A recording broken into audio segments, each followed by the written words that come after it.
Estamos aqui novamente para mais um podcast. Eu, Paulo Pinceta, Eduardo Hirossi, doutora Daiane Godoy, doutor Arnaldo Cordeiro. Ele mesmo. Hoje é um assunto gostoso, um assunto que todo mundo, assim, gosta, né? Eu acho que quem mexe com previdência, assim, que é o LOAS. Hoje nós trouxemos a doutora Daiane, porque ela é especialista nessa área e ensina, a gente vai comentar uns macetezinhos aí, o que é bom, o que não é bom, via administrativa, judicial, para ajudar o pessoal aí. Pode falar. Bom, antes de mais nada, né, o benefício de prestação continuada, que por alguns também mais antigos é conhecido como LOAS, né? BPC. E BPC também. Para mim é o benefício mais prazeroso que tem em fazer, porque são pessoas que realmente precisam e estão naquela situação econômica bem frágil, né? Vulnerável. E sem contar que são idosos, né? Que tem que ser de 65 anos ou mais, né? E para aquelas pessoas que têm a deficiência, tanto mental, como física, como intelectual, né? Entre ambos, desde que realmente, né? Atestadas, avaliadas por um médico e perito judicial. Só te dando, no INSS a gente trabalha com duas espécies de benefício, o 87 e 88. O 87 é o portador de deficiência, né, o LOAS, pessoas especiais, e o 88 que é o LOAS por idade, lá, que não é por idade, né, do idoso. Então, assim, primeiro de tudo, o que seria o benefício de prestação continuada? Ele está no artigo 203 da Constituição Federal e também no artigo 20, né, que rege a lei do LOAS. O que seria? Que o benefício de prestação continuada, ele garante o valor de um salário mínimo, tá, mensal, à pessoa com deficiência ou ao idoso com 65 anos ou mais, que não possui meios de prover a própria manutenção ou ainda de tê-la provida por sua família, tá? Então, por que eles falam sobre a sua família? Porque a renda mensal desse grupo familiar, a renda mensal per capita, ela tem que ser inferior a 1/4 do salário mínimo. Isso que eu tô falando, né, nessa renda inferior a 1/4 do salário mínimo, na via administrativa. Porque se o benefício for indeferido na via administrativa, existem algumas decisões, né, que na via judicial são favoráveis na hora de uma perícia social. Porque quando você fala de 1/4 do salário da renda per capita, né, do salário mínimo, 1/4 do salário mínimo, vou dar um exemplo, gente, assim, no interior do Piauí, ou 1/4 do valor do salário mínimo numa capital igual São Paulo. Então, qual que é o poder de compra? É muito divergente. Então, assim, a justiça, ela corre no sentido correto, né? Porque nós estamos falando de um benefício assistencial que distribui, né? Distribui riqueza, distribui para o Brasil, né? Um projeto seria, assim, eu acho que é um dos maiores projetos sociais.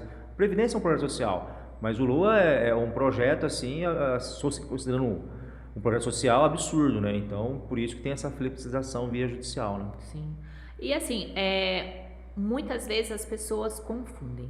O benefício de prestação continuada, ele é uma aposentadoria? Não, ele não é. Ele é um benefício a própria lei fala que ele é um benefício assistencial, entendeu? Então, é para aquela pessoa que não tem realmente, que vive numa situação vulnerável, né? Que possa suprir, né, com as necessidades mínimas e básicas dessa pessoa. Quais são os requisitos, tá? Para o benefício de prestação continuada para o idoso, seria ter 65 anos ou mais, tá? Eu já vi pessoas que falam, mas eu sou idosa, eu tenho 60 anos. Não, é 65 anos ou mais. Tinha aquela tese, né, que usava o estatuto de idoso. Exatamente, mas isso daí não cola, né? Não cola. Inscrição no cadastro único, né, da assistência social da sua cidade, né? E a hipossuficiência econômica. Detalhe, o CRAS, gente, sempre faço acompanhamento com o cliente e atualização de 2 em 2 anos para futuramente um benefício não ser suspenso, ter que fazer todas aquelas atualizações. Começa tudo do zero. Se o benefício for suspenso por uma falta de atualização do cadastro único, o benefício vai ser suspenso, ele vai parar, o INSS vai parar de te pagar e aí você vai ter que começar tudo do zero. Hoje o INSS, ele primeiro ele faz a comunicação, né? Ele bloqueia o pagamento para dar oportunidade do segurado fazer a atualização. Mas é muito complicado, porque dependendo, às vezes, o segurado ele muda do município. Exatamente. Então tem que tomar muito cuidado. Tanto fazer a atualização cadastral na assistência e tanto fazer uma atualização cadastral no INSS. O INSS se você manda... mudar. Porque se você for notificado, receber alguma notificação, você tem que ser notificado no endereço correto, senão a notificação vai chegar no endereço errado e aí não vai ser oportunizado, né, esse momento, né? E essa atualização no cadastro também é muito importante, que pode gerar também até um débito para o segurado. Sim. Se o INSS ele faz a defesa. Ele fazer alguma ele notifica você, né? E se você não se manifestar, já com saldo devedor. Já com saldo devedor, né? É muito importante mesmo a atualização. Vai para o MOB, né? O MOB vai criar um processo, procedimento de regularidade, né? O que eu faço quando o benefício é deferido e eu chamo o cliente para informar ele? A primeira coisa que eu falo, a cada 2 anos, quando foi a sua última atualização, tá? Então, até tal ano você vai ter que fazer a sua atualização, senão o benefício pode ser suspenso. É o que eu faço, né? E a lei também diz que ele tem que manter atualizados os porque dados. ele pode ser revisto, né? O benefício a cada 2 anos. É engraçado que você falou que não é um benefício de aposentadoria, né? Porque geralmente quando atendia no INSS, os idosos, eles trabalharam a vida, só que eles não conseguem comprovar que trabalhou. Então, para eles iam lá perguntar por que eles não recebem 13º. E tem uma diferença de benefício previdenciário e benefício assistencial. A previdência, quem tem direito a receber benefício é quem recolhe. E a assistência, ela é mais seletiva, né? Ela paga um benefício a quem necessita. Mas quem administra os benefícios da assistência social, que é o LOAS, é o INSS. Então, para eles vão lá no INSS perguntando. E é engraçado que é até dignidade, né? Então, teve uma época que a gente nem falava, não, sua aposentadoria não tem, porque uma aposentadoria especial é diferente. Porque quando você falava que era um benefício assistencial, feria até a dignidade do idoso, porque, né, ele trabalhou, ele sabe que ele trabalhou, mas ele não consegue comprovar isso perante o INSS. E outra coisa também interessante, o LOAS, quem está recebendo LOAS, né, 87, 88, pode recolher como facultativo. Ele só não pode recolher com baixa renda. Por que eu estou falando isso para vocês? Dependendo o cliente, se ele entrar na regra de tabela progressiva, pode ser que se ele recolher um pouco mais, um período curto, ele adquire, ele não precisa ter 180 contribuições para quem entrou na regra tabela progressiva do artigo 142. Então, às vezes ele está lá, ele tem idade, mas falta pouca carência, pouco tempo ele aposentar, ele pode recolher como facultativo e futuramente ele completar os requisitos de idade e tempo de contribuição, 15 anos de tempo de contribuição, a idade já tem, a carência, né? E ele aposentar, daí ele vai ter o benefício, o direito de receber o 13º, tão sonhado pelo LOAS. E também mesmo ele recebendo o LOAS, né, que é o BPC, ele pode contribuir como facultativo pensando nos dependentes dele, né? Porque aí, se ele vier a falecer, gera uma pensão por morte, mas por causa daqueles recolhimentos como facultativo, e não por causa do benefício assistencial. Porque o benefício assistencial ele não gera, né, pensão por morte aos dependentes dele. Ele é personalíssimo, né? E você sabe que, engraçado, assim, a preocupação do idoso quando ia no INSS não era nem o 13º salário, é porque o LOAS não pode ser feito o empréstimo consignado. Bloqueado. Nossa, e eles ficavam muito bravos, que eles não conseguiam entender.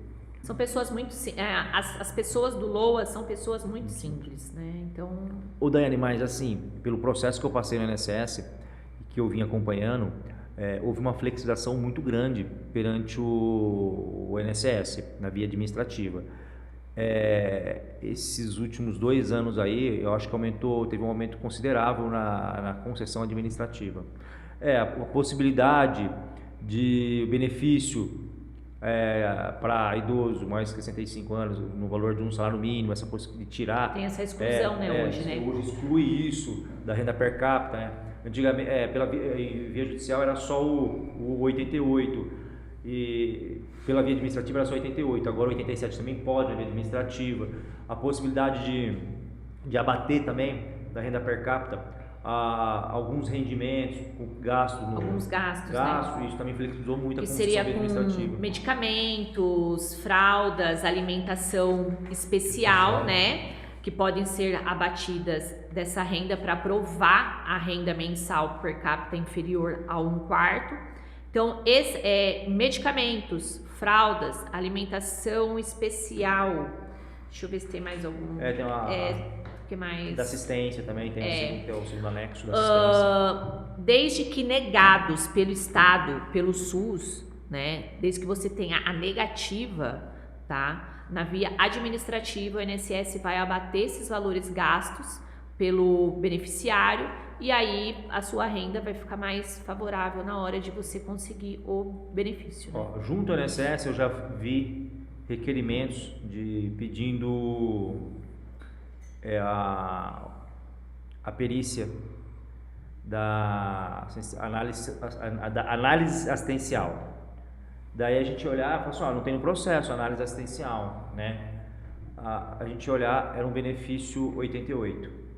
Então, no benefício 88, tá? Do idoso, só é feito avaliação assistencial quando a renda per capita supera a renda per capita. Sim. Então, se não superar, se a razão não é feita. Sabe o que é importante também, Du? Às vezes, quando a pessoa vai na assistência social, ela já fez o cadastro, já faz algum tempo, porque lá na assistência social, no CRAS, né? Você não basta ir lá e fazer o cadastro. Não, você tem que declarar, eles perguntam se a sua casa tem porta, se ela tem piso, se a parede é rebocada, quanto você gasta de luz, quanto você gasta de mercado, quem é que trabalha, quem é do grupo, né, familiar. Então não basta lá no CRAS você declarar uma renda, quando você entrar no benefício e quando você entrar com um pedido assistencial, você declarar uma outra renda, porque há esse cruzamento de dados entre o que você declarou na assistência social e o que você está declarando agora para dar entrada nesse benefício. E muitas vezes o benefício é negado pelo INSS por algumas informações falhas, né? Então, por isso que precisa ver o que foi declarado lá na assistência social para estar fazendo esse pedido. O problema é que o CRAS hoje, ele exige alguma renda. Não pode pôr renda zerada, né? Não pode mais. Eles põem o mínimo de R$89, né? Então, eles colocam isso, você concorda comigo, que para dona de casa que recolhe com baixa renda, nunca vai ser convalidadas as contribuições? Porque vai no sistema do INSS. Então, assim, vai ficar muito difícil conceder benefício para segurada facultativa baixa renda, e for pedir algum benefício, vai ficar difícil a convalidação agora. Inclusive, a gente tem um caso aqui no escritório, a cliente é da capital, e ela teve uma situação, ela foi uma professora, aí aconteceram muitas coisas na vida e hoje ela vive à beira da miséria. E quando ela foi fazer o cadastro no CRAS, ela vive de ajuda de duas sobrinhas e foi posta a renda dela de R$600. Com essa ajuda, né? Com essa ajuda. Só que ela não tem renda. Elas pagam algumas contas para ela. Isso foi posto, o INSS naturalmente não concedeu o benefício. Não concedeu. E entrei com recurso, foi negado. Fiz outro pedido, foi negado. E agora está em via de recurso, naturalmente. Tentamos corrigir no CRAS, isso daí lá em São Paulo também. Eu orientei a sobrinha como fazer, e negativo. Porque, na verdade, por causa do artigo 20, né? O que o artigo 20 da Lei de LOAS fala? Que a pessoa que está requerendo, ela não pode ter meios, né? Ela não tem condições de prover o seu próprio sustento, nem de tê-la provida por sua família. Então, tipo, qualquer renda que ela receber de ajuda da família vai entrar na renda para o cálculo per capita, né? Então, e o interessante é que ela não recebe, elas não dão pecúnia para ela. Eles simplesmente, chega a continha de água, eles vão lá e pagam para ti. Chega a continha de água ou energia, vão lá e pagam para ti. E levam alimento para ela. Não, uma vez, porque ela é muito idosa, ela está beirando os 80 anos, ela não tem nem condições de se locomover. Então, é um caso complicado. É um caso complicado. É assim, eu partiria para a via judicial, nesse caso, porque é mais flexível. Não, já né? foi judicializado. Já foi judicializado. E o problema é que... Você que estava no administrativo. Não. Mas, assim, é engraçado isso, né? Porque eu até conversei com a assistente, né, do INSS, conversando com ela, falou assim, ninguém mais, eu acho, que está sendo colocado para eles, dificilmente um baixa renda hoje vai receber o benefício do INSS sem a devida complementação, porque eles colocam a quinta qualitinha 150, né? Agora acho que mudou, é R$300. Você pode pegar lá, é R$300 certinho, R$300, todo mundo. Vocês, a doutora Daiana, Eduardo, Paulo, vocês acreditam que pela situação econômica que o país vem passando, vai ter um aumento de pedidos desse benefício no INSS ou não? Creio eu que vai. Vai, né? Assim, toda crise que se passa, aumenta, a gente percebia muito auxílio doença também. As pessoas tem muita doença em relação à depressão, perdem o emprego, e em razão disso as pessoas deixam de trabalhar, deixam de recolher, e quando precisam de um benefício, se não tem contribuição, tentam LOAS. Isso aumenta, né? Por isso que eu falo assim, a gente tem que ver o INSS, a Previdência, com dois olhares. Uma perspectiva social, que a gente fica mais flexível, e uma perspectiva contributiva. A gente tem que pensar o seguinte, a Previdência é de repartição simples. Então, os mais novos, né, sustentam o sistema dos aposentados. Ou os mais novos também, paralelamente, eles sustentam os outros mais novos, com benefício de aposentadoria por invalidez, teve um acidente, um auxílio doença, e assim. Só que a gente tem que sempre pensar qual que é a finalidade da Previdência, né? E a Previdência está inserida no Seguro Social, né? Previdência, Saúde e Assistência Social. E pensando no Brasil hoje, eu acho que é um dos maiores, né, política de distribuição de renda. Sim. E assim, eu até admiro quem trabalha com LOAS, porque o LOAS é uma realidade diferente da grande maioria. Eu adoro trabalhar com LOAS. É um termômetro, né, para você saber como que está a economia do seu país, né? E é legal que muitos benefícios do LOAS que eu já peguei, assim, lá no INSS, a gente olhava lá e a pessoa tem direito de receber um benefício de aposentadoria. Você acredita? Porque já tinha as contribuições, porque a pessoa é muito idosa, e regra de transição, a regra da tabela progressiva. Porque assim, as pessoas, acho que o profissional que trabalhou com esse segurado, ele achava que era 180 contribuições, mas a idade era já 80 anos, 80 e poucos anos, você ia ver a tabela progressiva do artigo 142 da Lei 8.813, já dava, porque depois da emenda constitucional exige carência e mais 15 anos de tempo de contribuição. Antes da emenda constitucional, não. O que se exigia antes da emenda constitucional? Exigia 180 meses de mensais de recolhimento, né? Mas se você pegava a tabela progressiva, poderia assim, você pega assim, a tabela progressiva ela sai do início de 91, então 91 exigia 60 contribuições. Sim. Entendeu? Então assim, preste muita atenção quando fazer LOAS. Porque direito de se for uma idade muito avançada, compensa, dá uma olhadinha aí. Compensa ver. Importante observação. E defesa também, ó. Se o INSS manda a cartinha para vocês, faça a defesa. Porque se você não fizer a defesa, o INSS, posteriormente, ele passou o prazo, ele suspende o benefício. Sim. Então, até para você brigar em via de recurso, faça a defesa. Eu sempre recomendo. E não se assuste se chegar uma cartinha com saldo devedor, suspendendo, faz a defesa. Se demorar muito, entra com a ação judicial, né?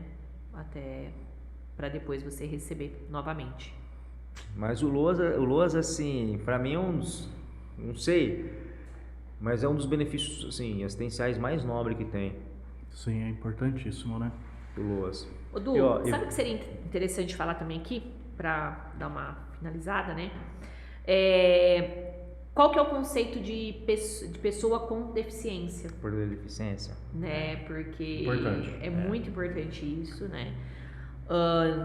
Essa deficiência, esse impedimento, né? A deficiência, ela tem que ser de longo prazo. Longo prazo. O que seria esse longo prazo, né? É assim, ó. Primeiro a gente tem que entender que deficiência não necessariamente é É doença. doença. Sim, exatamente. Deficiência é Porque uma coisa, doença é outra. A doença, você pode estar doente e ter condições para o trabalho. Sim. A deficiência que se exige no LOAS é a incapacidade para o trabalho. É isso que exige, é o que exige no auxílio-doença, é a definição da incapacidade para o trabalho. Vamos dar um exemplo clássico. Você tem duas pessoas que têm problema de hernia de disco. Um é motorista e um é, dá um exemplo aí, vigia, porteiro, que fica sentado o dia inteiro. Tá? Eu não sou médico, estou dando um exemplo assim grotesco, tá, gente? Vocês concordam comigo que os dois estão doentes? Mas o motorista que lida com caminhão, tem trepidação, esse ele está incapaz para o trabalho. Você imagina ele estar com tô falando assim, vamos supor que é uma hernia de disco gravíssima, né? Ele não consegue dirigir porque trepidação. Mas aquele que fica sentado ali, Sim. ele está doente, tem um desconforto, mas não incapacita ele para o trabalho. Então, partindo desse princípio, né, se exige que essa incapacidade seja no mínimo 2 anos, né, que a lei fala, né, que é essa incapacidade.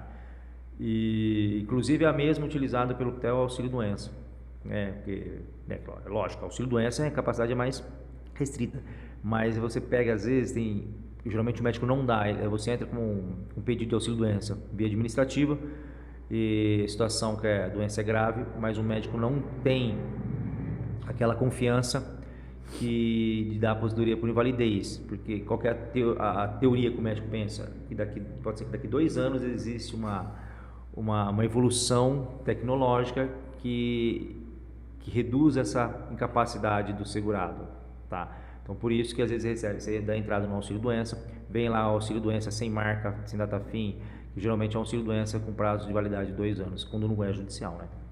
E essa deficiência, ela pode ser física, mental, intelectual, intelectual, sensorial, né? Não é só a deficiência física em si, né? É uma deficiência num todo, né? Autismo entra muito, né? Eu faço para bastante crianças que têm autismo e como é uma deficiência intelectual, dá certo também, desde que a renda per capita da família, né, seja baixa, né? Que entre no critério econômico, né? Muito bom.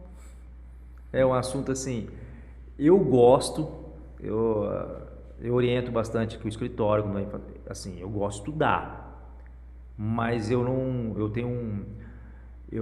é que eu não atendo, eu sou muito sensível e até eu falo para eles assim, olha, eu tenho muito sensibilidade, assim, como eu vim numa família mais humilde, e a gente tem, então eu falo assim, por isso que eu acho assim, como se diz assim, eu idolatro as pessoas que trabalham com LOAS. Não é fácil. Eu sou uma pessoa que eu idolatro as pessoas que trabalham com LOAS, porque o meu psicológico fica muito abalado.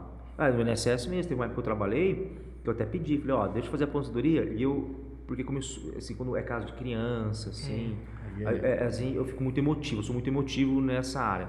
Eu acho absurdo, assim, eu até falo assim, nossa, você é um herói, cara. As pessoas que trabalham com... Não é só com LOAS, não, mas eu falo assim, na área da família mesmo, assim... Você vê de tudo, eu falo, você vê de tudo, que nem... faz uns 4, 5 meses, eu peguei um caso de uma menina de 19 anos que foi diagnosticada com câncer em tudo. E carequinha, assim, corta o coração, né? Na flor E da idade, na né? flor da idade, né? Você tem Ela inteligência. ela até pegou, ela foi um dia careca, depois no outro dia ela foi com uma peruca, eu até orientei ela, quando você for, quer dizer, eu orientei não, eu liguei pra mãe porque eu fiquei sem jeito de falar com ela, sabe assim, falei, não sei, né, liguei pra mãe dela, falei assim, será que você poderia fazer um favor, pedir pra ela, no dia da perícia médica, e sem a peruca, porque às vezes, né, o médico não sabe, né, eu falei assim, pra demonstrar, né, a situação real que ela tá, aqueles olhos tudo roxo aqui, né, que eles ficam, né, porque ela faz químio. Uma vez que... Perdão. Não. Eu admiro, eu falo pra vocês, profissionais, eu admiro muito os profissionais que lidam nessa área. Eu falo assim, nossa, como que pode? As melhores pessoas que eu trabalhei no INSS, assim, nossa, eu tô falando pra vocês aqui, eu trabalhei com muitas pessoas boas, assim, mas eu acho que a área mais, assim, nobre que tinha no INSS, gente, era a assistência social. Absurdo. E tipo, até o treinamento deles, de lidar com as pessoas, e assim, o INSS para essa parte assistencial eu acho que é sensacional, pelo menos onde eu trabalhei e onde as pessoas que eu conheço, é sensacional. Eu falo assim, e é nobre isso, é nobre. Que as pessoas não dão valor no assistente social, e eu acho que é um trabalho assim espetacular. Então a gente finaliza mais um Heroes Prevcast. Hoje a gente tratou de um assunto, podemos dizer, um tanto delicado, mas muito gratificante de se falar, que foi o BPC Loas. E mais uma vez a gente agradece a presença de vocês, doutora Daiane. Muito obrigada pelo doutor convite. Arnaldo. Eu que agradeço. Sempre. E a Daiane que pediu, ela falou pra mim, ó, se você for falar de luas, eu quero ir. Eu falei, tudo bem. Eu liguei pra ela. Eu amo luas. Ela veio. Eu tinha até compromisso. É verdade, tinha compromisso. Muito obrigado, gente. Obrigada. Obrigado.